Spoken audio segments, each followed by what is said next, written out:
Good morning, welcome to my daily blog channel. সবাই কেমন আছো?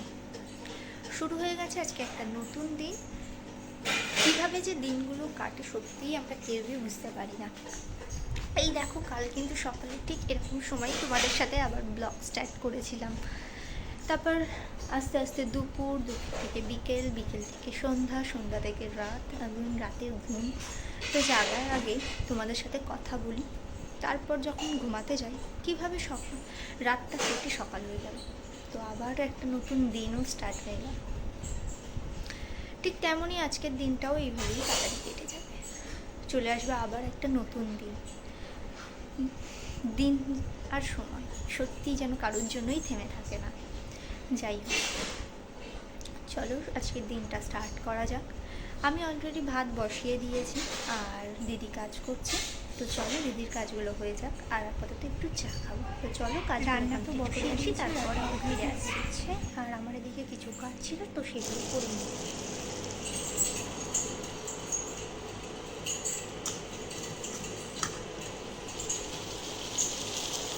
কি হচ্ছে? আর চিকেন হচ্ছে। তো রান্নাটা ততক্ষণে হোক, ততক্ষণে আমি লাঞ্চ কমপ্লিট হয়ে গেছে। আর মামাকেও খাইয়ে দিয়েছিলাম, মামামও ঘুমাতে চলে গেছে। আর সৌমকে ফোন করলাম, সৌম বললো ও বাড়ি আসছে খাওয়ার জন্য, তো আসলে ওকে খেতে দেব। তো এখন একটু রেস্ট নেই, কারণ এক্ষুনি প্রায় সৌম চলে আসবে, তখন ওকে খেতে দিতে হবে। তার মধ্যে শ্যাম্পু করেছি, পুরো চুলও ভিজে, কিচ্ছু শুকায়নি। বুঝতে পারছি না যে যাবো কীভাবে, মানে একটু বেরোনোরও আছে, তোমরা জানো আজ সানডে, তো একটু বেরোবো। তো সেই জন্য চুলটাও শুকায়নি, বাঁধবো করে কিছুই বুঝতে পারছি না। এতক্ষণ তাও বাঁধা ছিল, এখন একটু দিলাম ছেড়ে, যদি যতটুকু শুকায় আর কি। তো চলো এখন আপাতত একটু রেস্ট নিই। আর আমার তো লাঞ্চ হয়ে গেছে, আমি খেয়ে নিয়েছিলাম, খিদে পেয়েছিল বলে সৌমকে ফোন করেছিলাম, বললাম আমি তাহলে লাঞ্চ করে নিই। সৌম বললাম ঠিক আছে, লাঞ্চটা করে নিই। আর আমার যেহেতু বেরোনোরও আছে, তো লাঞ্চ করেই বেরোতে পারবো না, ওই জন্য একটু বসতেই হবে। তো চলো আপাতত একটু বসি, আর কিছু ভিডিও এডিটিংয়ের ব্যাপার আছে, তো সেটা করব। আর আজকের ব্লগ কিন্তু আমার অলরেডি আপলোড হয়ে গেছে, তো প্লিজ সবাই একটু চ্যানেলে গিয়ে সেটা দেখে ভালো লাগলে অবশ্যই একটু লাইক শেয়ার করো। সৌম বাড়ি চলে এসেছে, বলেছিলাম যেমন যে এক্ষুনি চলে আসবে, ও চলেও এসেছে। চলো ওকে আগে খেতে। রেডি হয়ে গেছি, এখন বেরোচ্ছি। হ্যাঁ, সৌমই দিয়ে আসবে। তো সৌম বেরিয়ে গেছে, ওরও প্রচুর কষ্ট হচ্ছে, বারণ করলাম, কিন্তু প্রচুর বৃষ্টি আসছে, আমি যেতে গেলে হয়তো ভিজেই যেতাম। সেই জন্য বললো আমি দিয়ে আসবো। তো চলো বেরোনো যাক। বেরিয়ে চলে এসেছি, আর অনেকটা দূর চলেও এসেছি, প্রায় চলে পৌঁছে যাবার মতো হয়েও গেছে। আর আরেকটা জিনিস দেখাবো, আরেকজন আজকে গাড়ি চালাচ্ছে, দেখো কি করে, হাফ প্যান্ট এই যে হাফ প্যান্ট পরে।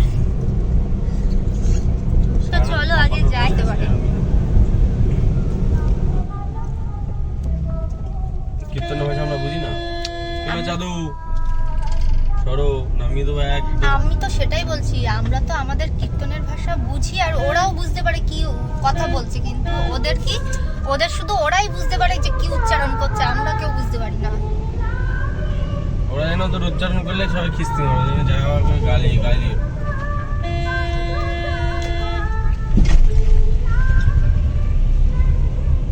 চলে এসেছি, বেরিয়েছিলাম, তো তারপর আবার দোকানে আসতে হলো, কারণ দুধ আর চা পাতা ছিল না। সেই জন্য আসলাম একটু দোকানে, দুধ আর চা পাতাটা নিয়ে গেলাম, কারণ একটু চা না খেলে তো হয় না সন্ধ্যেবেলায়, বাঙালির সবাই জানে। তো যাই, চলো আগে বাড়ি পৌঁছে। ওখান থেকে বাড়ি চলে এসেছি আলটিমেটলি। তো এবার একটু চেঞ্জ করব, করে যা চা করতে যাব, কারণ চা না খেলে সত্যিই হচ্ছে না। আর সত্যি কথা বলতে এসে বৃষ্টির মধ্যে হাঁটতে গেছি, প্রায় ভিজেও গেছি, ঝিরিঝিরি তো বৃষ্টি হচ্ছে। তো চলো আগে চেঞ্জ করে নিই, তা নাহলে ডিনার তো হয়ে গেছে, আর বাজে প্রায় 11:30। ডিনার করে নিয়েছি, আর ডিনার করে ঘরেও চলে এসেছি, অলরেডি ঘুমাবো সেই জন্য। আর মামামা অলরেডি ঘুমাতে চলে গেছে ওই ঘরে, সবার খাওয়াও হয়ে গেছে, আপাতত সমস্ত কিছু হয়ে গেছে। তো এই ছিল আজকের দিনটা। তো আশা করি তোমাদের আজকের ব্লগটা দেখতে ভালো লেগেছে, আর ভালো লাগলে অবশ্যই একটা লাইক শেয়ার কমেন্ট করো। তো চলো আজকের মতো এই পর্যন্ত, দেখা হবে খুব শীঘ্রই একটা নতুন ব্লগে। ততক্ষণ সবাই ভালো থেকো। তো দেখা হচ্ছে খুব শীঘ্রই একটা নতুন ব্লগে। আজকের মতো এখানেই শেষ করছি। Good night, tata, by.